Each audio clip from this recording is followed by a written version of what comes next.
NATO headquarters had been Thompson's world for 6 years, managing alliance politics, coordinating multinational military operations, and making strategic decisions that shaped global security.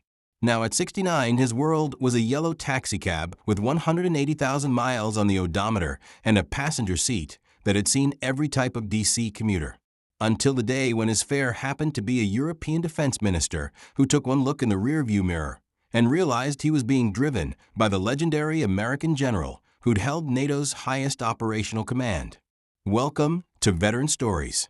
Before we continue this incredible story of hidden leadership, global command, and the moment when a routine taxi ride revealed one of the most powerful military positions ever held, tell me in the comments which city you're watching from today.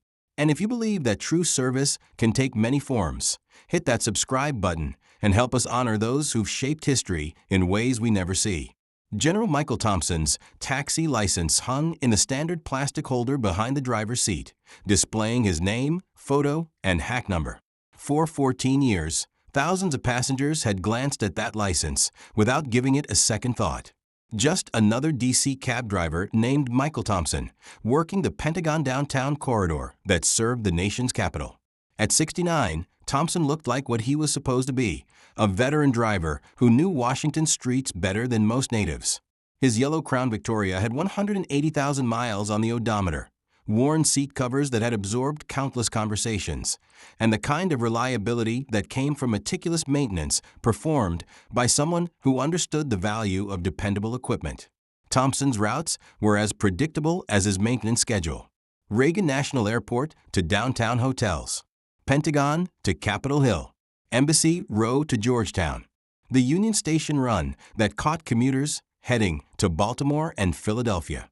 He'd mapped the city's traffic patterns, learned the shortcuts that GPS systems missed, and developed the patience required to navigate D.C.'s unique combination of tourists, government workers, and diplomatic personnel.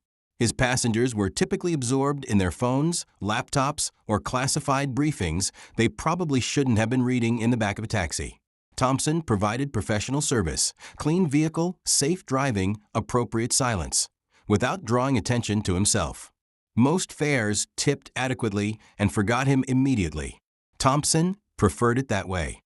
On a Tuesday afternoon in March, Thompson received a call for a pickup at the Willard Intercontinental Hotel. The passenger was Dr. Hans Brenner, Germany's Deputy Defense Minister, in Washington for NATO consultations at the Pentagon. Brenner climbed into the back seat with the distracted efficiency of someone accustomed to official transportation. He was reviewing briefing documents when Thompson pulled into traffic, heading toward the Pentagon via the familiar route through Arlington. Pentagon main entrance? Thompson asked, making eye contact briefly in the rearview mirror. Yes, thank you, Brenner replied without looking up from his documents. Thompson had driven hundreds of Pentagon officials over the years. Some were chatty, eager to discuss policy or complain about bureaucracy. Others, like Brenner, maintained the reserved professionalism of senior officials who understood that classified information shouldn't be discussed in civilian vehicles. 5 minutes into the ride, Brenner looked up from his briefing papers and caught Thompson's reflection in the rearview mirror. Something about the driver's profile seemed familiar, though Brenner couldn't immediately place it. Thompson was focused on traffic, making smooth lane changes through the Arlington approach to the Pentagon. His driving was precise, confident, with a kind of situational awareness that impressed passengers who noticed such things. Brenner continued studying Thompson's reflection, trying to match the face with a memory that felt increasingly important. As they approached the Pentagon's security checkpoint, Brenner finally placed the face he'd been studying for 20 minutes. "Excuse me," Brenner said, his voice carrying a new level of attention. "What is your full name?" Thompson glanced in the rearview mirror, noting the change in his passenger's tone. "Michael Thompson. Why do you ask?" Brenner leaned forward slightly. "Are you by any chance General Michael Thompson?" Thompson's hands remained steady on the steering wheel, but Brenner caught the slight pause before his response. "I used to be in the military. Long time ago." Brenner's pulse quickened. He was looking at a name and face he recognized from NATO briefings, defense conferences, and classified operational reports. "Sir, are you the General Thompson who commanded NATO forces in Afghanistan?" Thompson guided the taxi through the Pentagon security checkpoint, nodding to the guard who recognized his regular route. He'd made this trip thousands of times over 14 years, but this conversation was unlike any he'd had during those routine rides. "That was a different lifetime," Thompson said quietly. Brenner sat back in his seat, processing the realization that he was being driven by one of the most significant military commanders of the past 2 decades. As Thompson navigated the Pentagon's complex arrival procedures, Brenner continued his careful inquiry. "Sir, if I may ask, you commanded ISAF from 2008 to 2014? Thompson found a parking space in the Pentagon's civilian drop-off area and turned to face his passenger directly for the first time.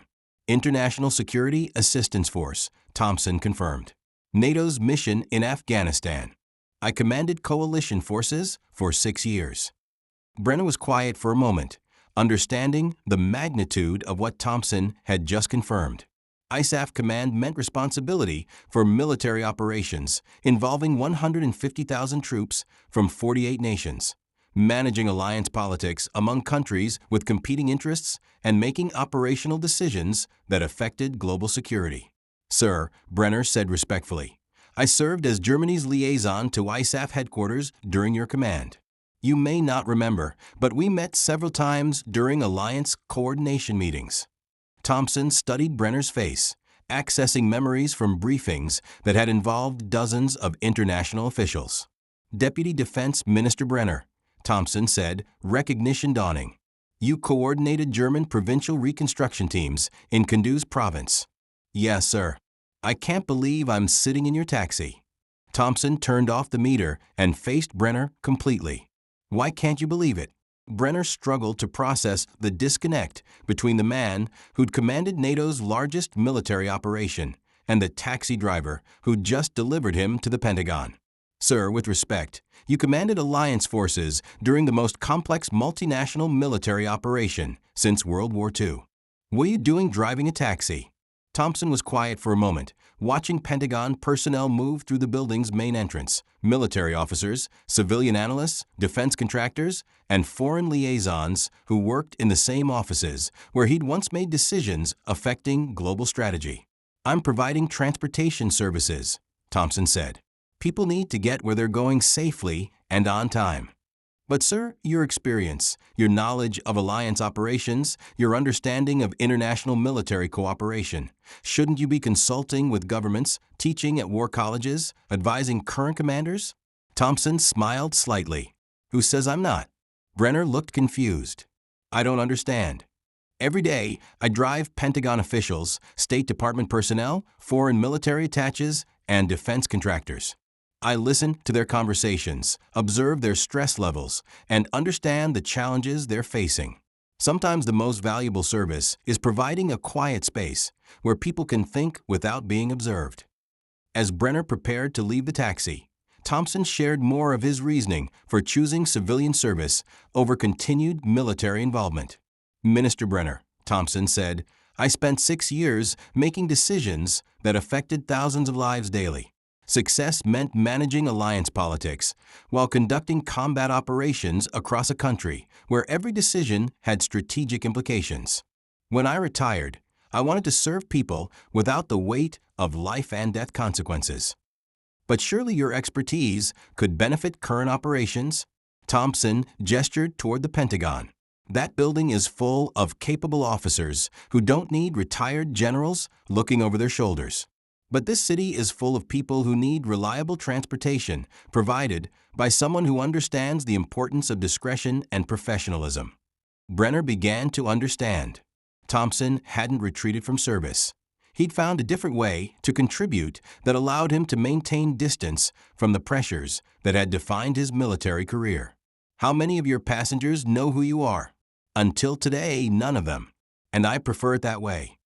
Despite Thompson's preference for anonymity, word of Brenner's discovery spread through Washington's defense community, not as publicity or recognition seeking, but as a kind of professional interest that develops when people realize they've been sharing elevator rides with historical figures. Pentagon officials began requesting Thompson's taxi specifically not to discuss classified matters, but to ride with someone whose perspective on defense issues had been shaped by commanding multinational forces under combat conditions. Thompson accepted these requests professionally, but insisted on maintaining the same standards he'd established during 14 years of civilian service. "I'm a taxi driver," he told everyone who approached him about his military background. "I provide transportation. If passengers want to discuss their work, I listen professionally. But I don't provide military advice or strategic consultation." However, Thompson's influence on Washington's defense community became apparent in subtle ways. Officials who rode with him often arrived at meetings with a clearer perspective on their challenges, having spent their commute with someone who understood the complexities of alliance management and international military cooperation.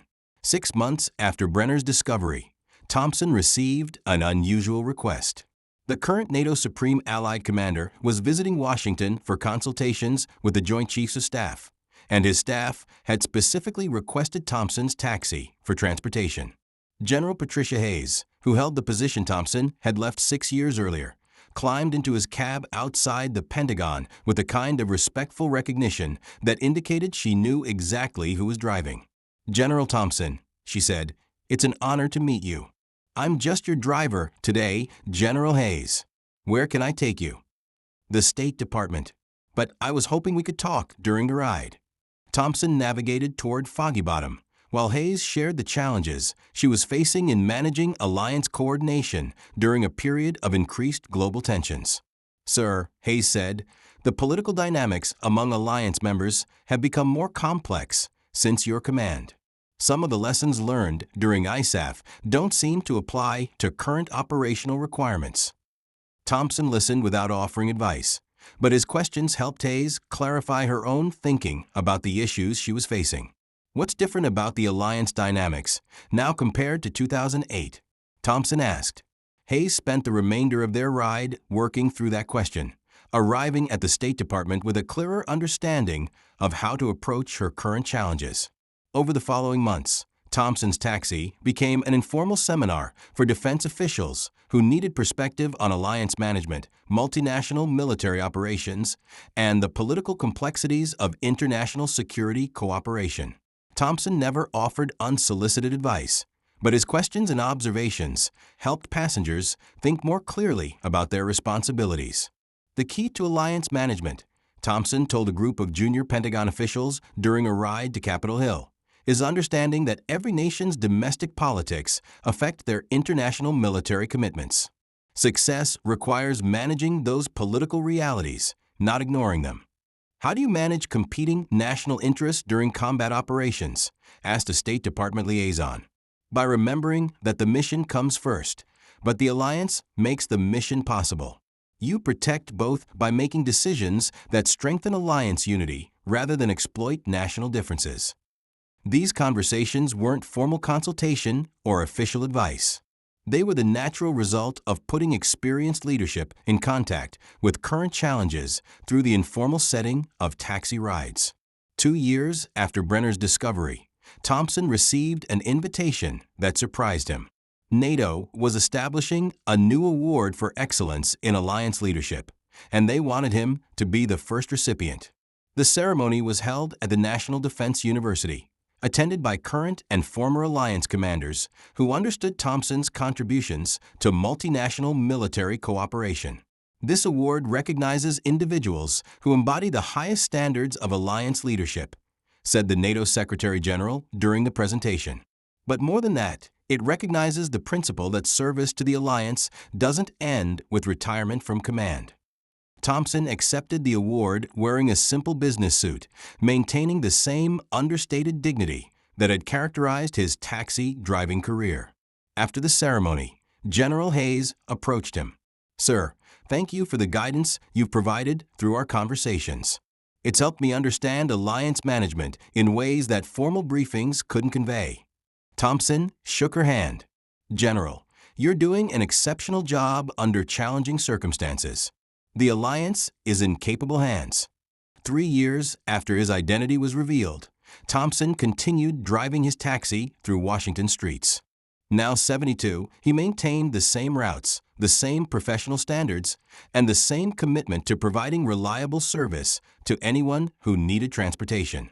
His passengers now included people who specifically requested his cab because they wanted to ride with someone whose experience encompassed the highest levels of military command. But Thompson insisted on treating all passengers with the same professionalism he'd shown for 17 years of civilian service.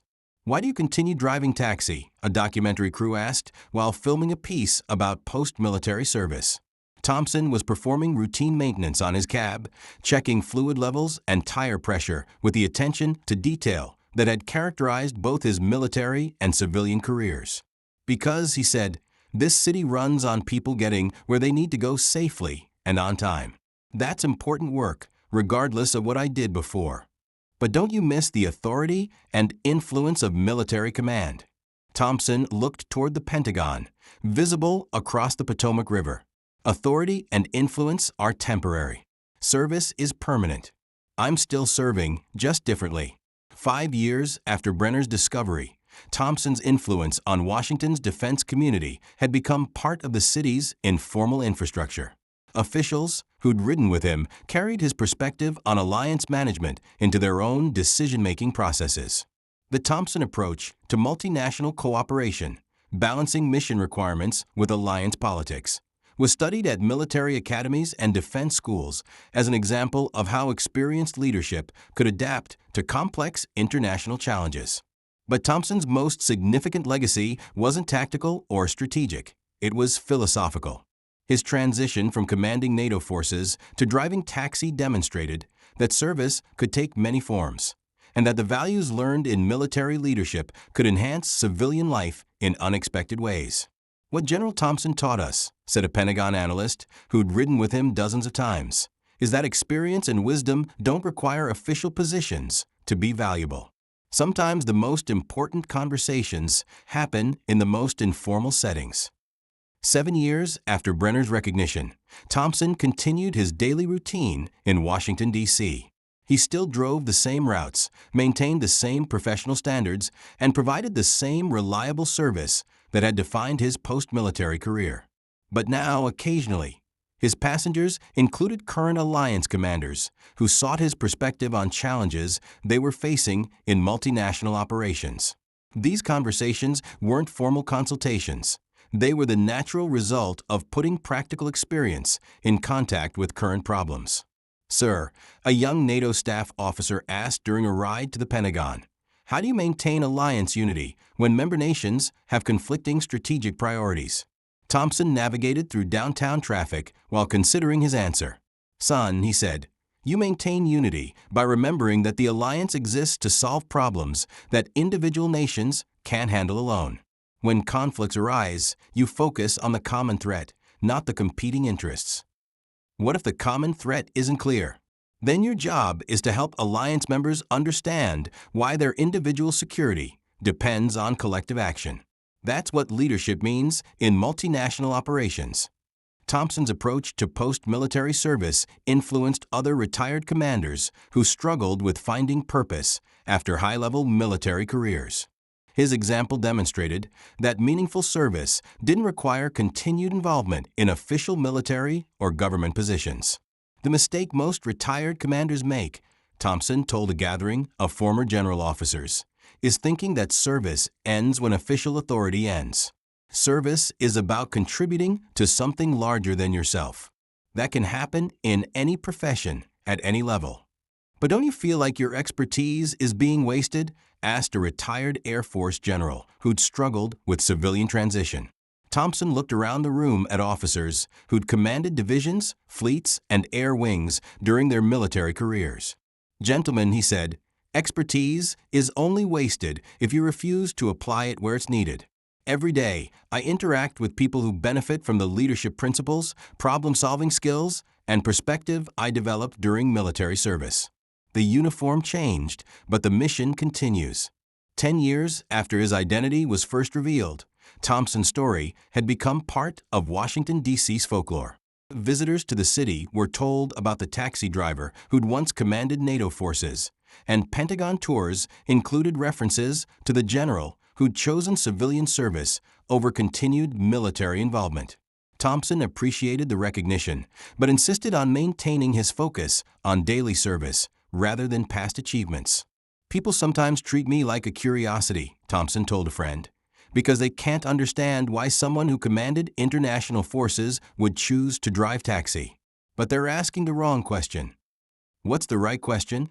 The right question is, what kind of service provides the most value to the people who need it? For me, at this stage of my life, that's helping people get where they need to go safely, while providing a quiet space where they can think clearly about their responsibilities. General Michael Thompson never intended to become a symbol of post-military service or an example of how high-level leadership experience could enhance civilian life. He'd simply wanted to continue serving people without the weight of strategic decision-making that had defined his NATO command. When Deputy Defense Minister Brenner recognized him in that taxi 7 years earlier, it revealed something extraordinary: that the most valuable service often happens quietly, provided by people who've chosen humility over recognition and daily contribution over continued authority. Thompson's story reminds us that leadership principles learned in the military don't disappear when the uniform comes off. They adapt to new circumstances and find expression in unexpected places.